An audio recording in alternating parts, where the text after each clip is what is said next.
Big time fight coming up this weekend at heavyweight. We have the former UFC heavyweight champion Andrei Arlovski taking on Carlos Felipe, Matt's boy. His nickname's Boy. We got a big time fight, Matt, and I'm looking forward to this one because for Carlos Felipe, his last two times out, he kind of fucked around and got split decision wins. And you hate to see that, especially for such an interesting prospect in this division, because if you look at it for Felipe, what's his kryptonite?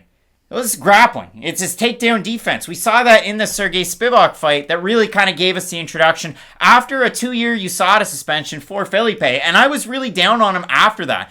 And then he's able to kind of pick himself back up. And you look at it, since he loses to Spivak, he beats Jorgen Castro by decision, but he kind of complained when it got back up against the cage. He didn't like that. He just wanted to strike. He wins a split decision over Justin Tafa. He wins another split over Jake Collier. And you probably don't like to see him have that close of a fight against some lower level heavyweights when you're taking on a guy who really likes to pick off lower level heavyweights and prospects in this gatekeeper that is 2-year-old Andrei Arlovski. It's kind of crazy to think about this, Matt. I'm really excited to get your thoughts on this one because you seem to have a keen eye on both of these guys, especially where they're at in their respective careers. Remember when Giga Chikadze had a split decision win over Brandon Davis, and then he had a split decision win over Jamal Emmers, and then he went on a crazy run, and now we all know who Giga Chikadze is, and he's really, really good? Now, there's two separate universes. There's a universe where Carlos Felipe goes out there, knocks out Andrei Arlovski, and goes on one of those Giga Chikadze-esque type of runs. There's another world where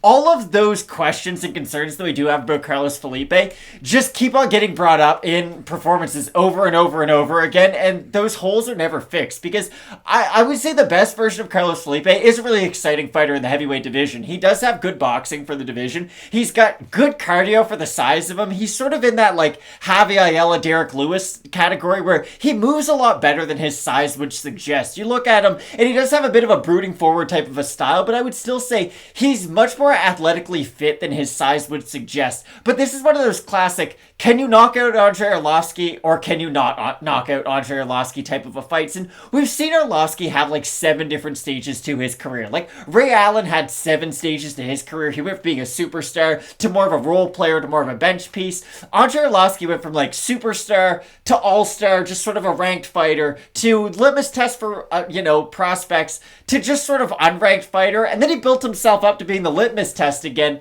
And then now we're sort of in this weird zone where we don't really know what Andrei Arlovski is. Is he in the Jim Miller category of, it's probably time's up? Or can he keep on going out there and out-voluming other guys in the heavyweight division? Because the thing that makes Arlovski so unique in this stage of his career is that he's not a heavyweight who relies on power. 9 out of 10 heavyweights have to rely on their big punching power. But Arlovski, even at 42, can go out there, pitter-patter, and just sort of L-step his way to unanimous decision victories. This fight will be very interesting, though, because if he does get into any exchange with Carlos Felipe, I think Felipe can knock him out. And I know we haven't seen Arlovski go down recently like we did throughout the majority of his career. Remember, this is a guy who has 11 losses via TKO KO. Like, when you look at Andrei Arlovski's losses on a Tapology page, it looks like most fighters' actual records. There's just so many fights on there. I just worry about Arlovski at this stage. I don't think he has the same movement that he once did throughout his career, even in that later stage. And I could see him getting caught by a big shot by Felipe. Carlos Felipe hasn't knocked anybody out in the UFC, and he's shown really technical boxing, but again, I said it right from the start. He just kind of goofs around. It's like, yeah, I'm going to win this fight. So, okay, we want to exchange in the pocket. We're going to do like a real boxing fight. We're going to put our heads together. We're going to just throw some nice shots. 1, 2, pop, pop. Felipe, is he going to go to the body? Is he going to go to the head? What's he going to do? Because he's not going to throw a kick.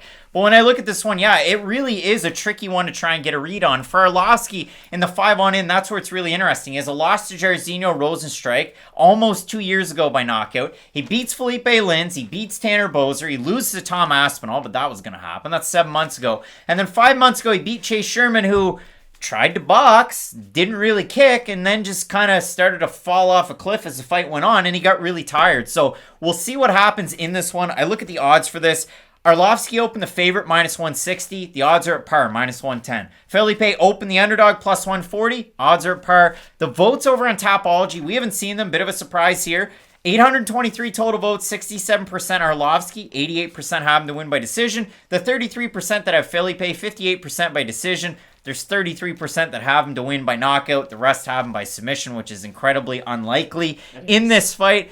Carlos Felipe coming out of Life Artes Marcias MMA. You have Andrei Arlovski at one of the biggest gyms in the world, American Top Team, where he spent a lot of time recently training with some great heavyweights. I look at this fight. It's very much a flip of a coin where those odds are at right now. For Felipe, as such a young guy that's dedicated to continue to win, I do worry about that fight style when he goes out there and just kind of goofs around. Because you can't beat Arlovski goofing around. Especially, even at 42, you can't beat him that way. It really is tough. You got to go out there looking mean, looking green like the Hulk, and you got to go out there and try and finish this guy.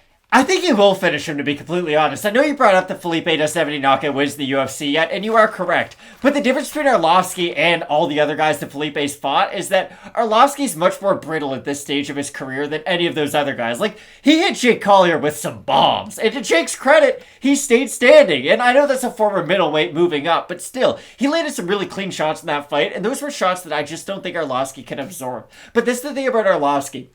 He was able to use his movement and that sort of pitter-patter point fighting style, to his credit, really late into his career. But I feel like the last fight against Chase Sherman, yes, the hands are still on point. He can still out-volume guys and out-point guys with his hands. But I think the legs are starting to slow down. It's kind of like Manny Pacquiao when he fought Ugas in his last fight. His hands were still really good, but his feet just weren't the same, like, Hall of Fame level that we still remember. They were starting to slow down, and I feel the same way with Arlovski. I think he's going to be able to get from point A to point B, maybe a little bit faster than Carlos Felipe. Maybe he will start to land a little bit early on, but I do think the pressure of Felipe will eventually get to Arlovski. If this was 37-year-old Arlovski, maybe if this was even 39-year-old Arlovski, he'd be able to win a decision, but I just think the forward pressure of Felipe and the fact that Felipe is one of the few heavyweights that I think can at least match the pace of Arlovski, I do like Carlos Felipe in this matchup. I felt the same way with 41-year-old Arlovski when he fought Tanner Boser. Boser was in and out, more so out, but Felipe does typically move forward a lot more. So for me, I'm going with Felipe ever so slightly in this one. Let us know down below in the comments section who you have. We're in agreement on this one. We got the Brazilian Carlos Felipe in a big fight in the main event that shouldn't happen. Aspen Lads taking on Norma Dumont. Let's get up for it. Keep locked in with Fight Night Picks. As we always say, let's get into it.